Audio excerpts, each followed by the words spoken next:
Hello everyone, let's have another day of learning philosophy. Welcome to another episode of Philo Talks with Clay. In today's episode, we will talk more about ourselves and how we live in an environment. But before we start, be sure to like and subscribe to my channel for more videos about this and my other podcasts. Other episodes are in the description, so check it out now. Without further ado, let's start. Some of us said that 2020 is the worst year ever in history due to different events that happened these past months, and even though we're already at the latter part of the year, there are also some not so good events that sprouted.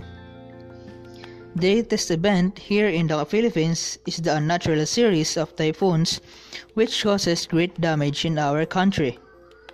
These stories makes us think about climate change, which is why behavioral changes are needed to mitigate and adapt to these environmental challenges.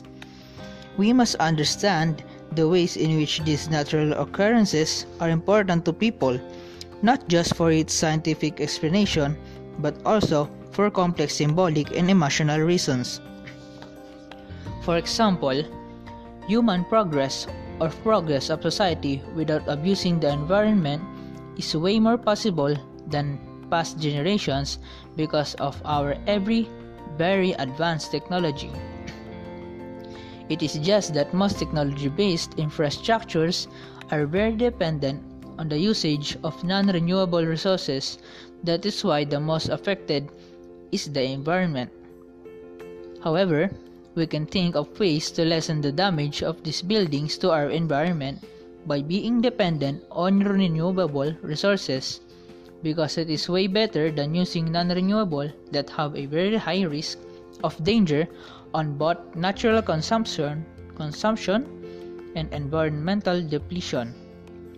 Actually, I most prefer to live in a primitive way than today because I thought of this. Look at the people from remote areas. You're probably thinking about how they can live a normal life in a forest without depending too much on technology. This indicates that they have a better grasp of handling and depending on their daily needs on their environment without harming it. It is one way to think that we can adapt, live, and progress without relying too much on technology that is the main cause of harm in the environment. This kind of thinking is very seldom nowadays because most people now are relying too much on technology. I cannot blame them because it is way easier and simpler to live in the modern than living in a primitive way.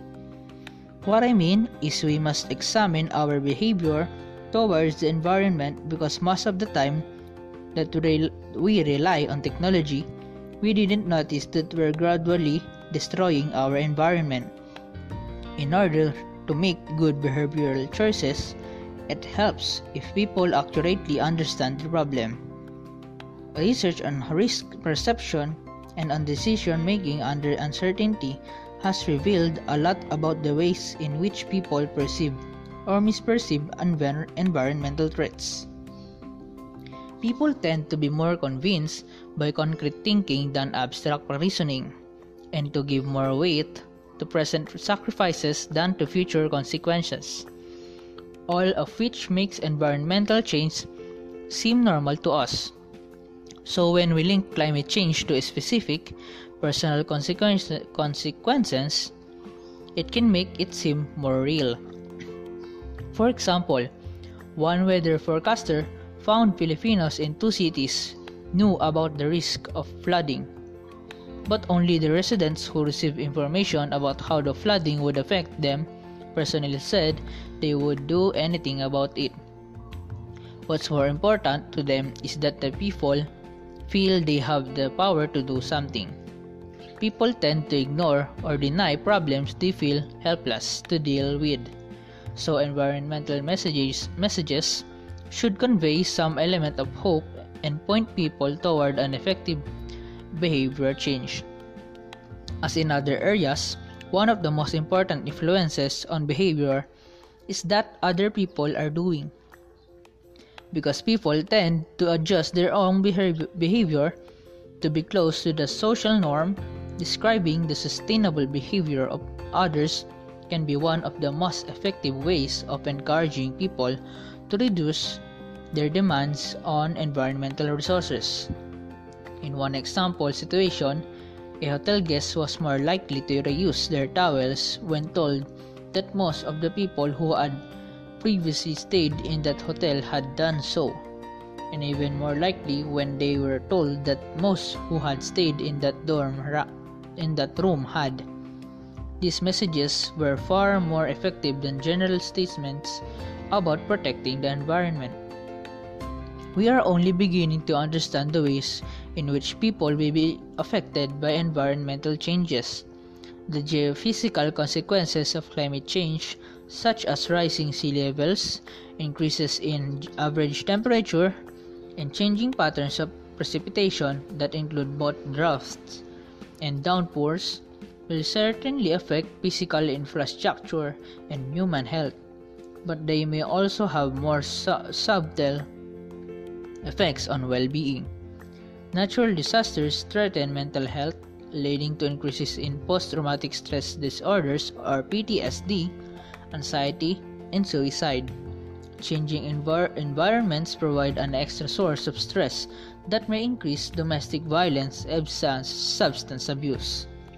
The migrations that result from environmental degradation weaken community ties and increase the likelihood of intergroup conflict due to competition over environmental resources.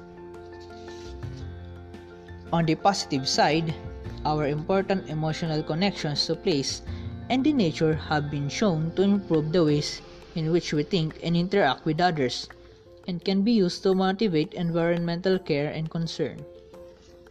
These are some of the roles of humans in order to address their problems to our environment.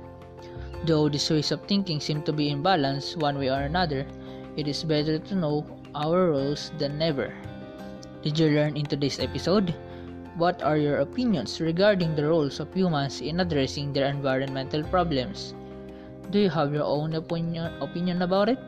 Just comment down below. If you find this episode interesting, please like, comment, and subscribe for more videos that I will release. Until the next episode of Philo Talks with Clay, goodbye and may God bless us all. Salamat sa inyong pakikinig.